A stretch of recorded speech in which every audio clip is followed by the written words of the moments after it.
ভোদার বাল অমন ছেলে যদি আমরা হতো না, গাড়ে প্যাচ দিয়ে গাছের ঢালে উল্টো করে ঝুলিয়ে রাখতাম। এক কাজ কর, তোর ছেলেকে বুঝিয়ে বাজিয়ে একবার ক্লাবে নিয়ে আয়।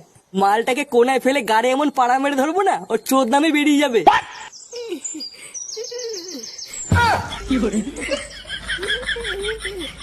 কি রে, আইসক্রিম আনতে গিয়ে তো মনে হচ্ছে সেটা ভাঙা চোদন খেয়েছিস।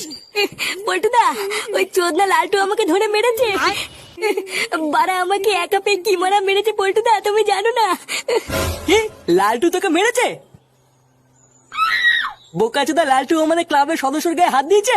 বাড়ার দোকানে ঢুকে যদি খলখল করে পুঙ্গানো মারতে পারি, আমার নামে পল্টু না। এ বাড়া এত খোঁজ যাচ্ছিস কেন? আগে কি হয়েছে পুরোটা শোন। হ্যাঁ, কি হয়েছে বাড়া খুলে বলতো। আর বলো না পল্টুদা, ওই ফুটো ঢামনা চোদা ছেলের জন্য লালটু আমাকে ধরে মেরেছে। কি হয়েছে আমার ছেলের জন্য মানে?